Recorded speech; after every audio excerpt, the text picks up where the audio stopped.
Schaut euch das mal an. Ist das der größte Hinkelstein der Welt oder was? Wahnsinn. Hier sieht man mal die Größenverhältnisse. Wenn der noch intakt wäre und stehen würde, wie klein der Mensch im Vergleich zu diesem Megalith ist. Und hier steht eben auch, dass der nicht der einzige war, sondern der war Teil einer Steinstele. Also da gab es noch mehr, so große Oschis.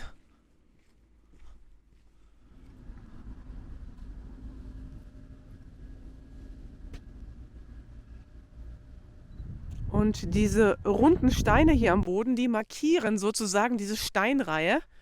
Wahrscheinlich stand der große Menhir hier an dieser Stelle. Und man sieht, dass er eigentlich Teil einer Steinreihe war von weiteren Steinen, die dann eben in Größe abnehmen. Und das finde ich faszinierend, weil es bei den anderen Steinreihen, die ich gestern und auch heute in der Früh besucht habe, ähnlich ist. Also irgendwo muss der hier auch Gravuren haben. Aber ich sehe jetzt ehrlich gesagt so auf den ersten Blick keine. Ich habe hier noch so ein Infoblatt bekommen, auf Deutsch, respektabel. Ja, und da steht eben auch nochmal, dass es wirklich der größte Monolith aus der Vorgeschichte der westlichen Welt ist. Ja, kann man sich gut vorstellen, dass es da keinen größeren gibt. Und dass der aufgerichtet ungefähr eine Höhe von 18,5 Meter hat. Und ratet, wie viele Tonnen?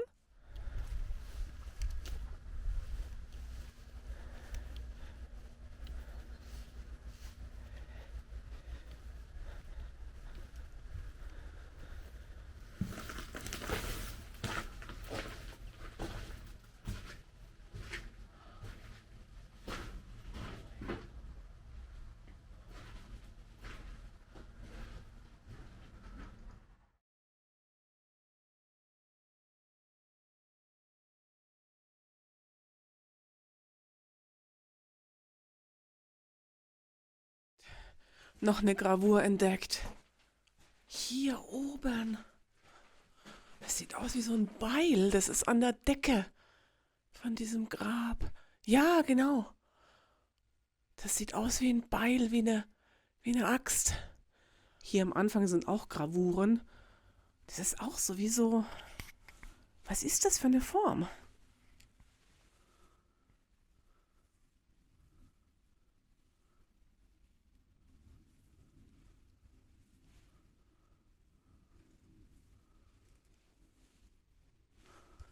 Und hinter dem Grab war sozusagen diese Steinreihe.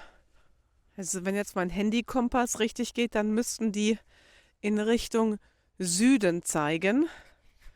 Rechts davon, also hier ist Westen, hier ist Osten. Dann standen die sozusagen auf einer Nord-Süd-Achse. Und, haha, das Grab mit dem Eingang haben wir dann in Richtung Osten. Und das ist ein häufiges Phänomen bei diesen alten Gräbern, dass der Eingang eigentlich ganz, ganz oft nach Osten ausgerichtet ist, zur aufgehenden Sonne. Das hier ist ebenso eine Grabanlage, die wohl noch einmal viel, viel breiter war, denn hier steht auf dieser Infotafel, dass sich diese Steine um einige Dutzend Meter weiter nach links ausgestreckt haben. Und hier oben, wo die Platte ist, an der höchsten Erhebung, da war der Tote dann bestattet. Menschliche Überreste haben sie nicht mehr gefunden wegen dem sauren Boden, aber sie haben Grabbeigaben gefunden, was natürlich zeigt, dass es sich hier um eine hohe Persönlichkeit gehandelt haben muss. Ich meine, allein dafür spricht ja eigentlich schon das Ausmaß und die Größe dieses Grabes. Und das zeigt eigentlich, dass es selbst in der Jungsteinzeit so ein bisschen was wie Hierarchien gab. Und durch was wurden die definiert, diese Hierarchien? Ich meine, jede Gesellschaft hatte ja ihre Maßstäbe, nach denen sie eben Gesellschaftsränge definiert haben. Das heißt doch, was hat man so einen Rang in der Jungsteinzeit definiert? Ich denke jetzt nicht, dass die sowas wie Adel damals schon hatten. Also, ihr Lieben, bis zum nächsten Mal. Mal schauen, wo es mich jetzt hin verschlägt.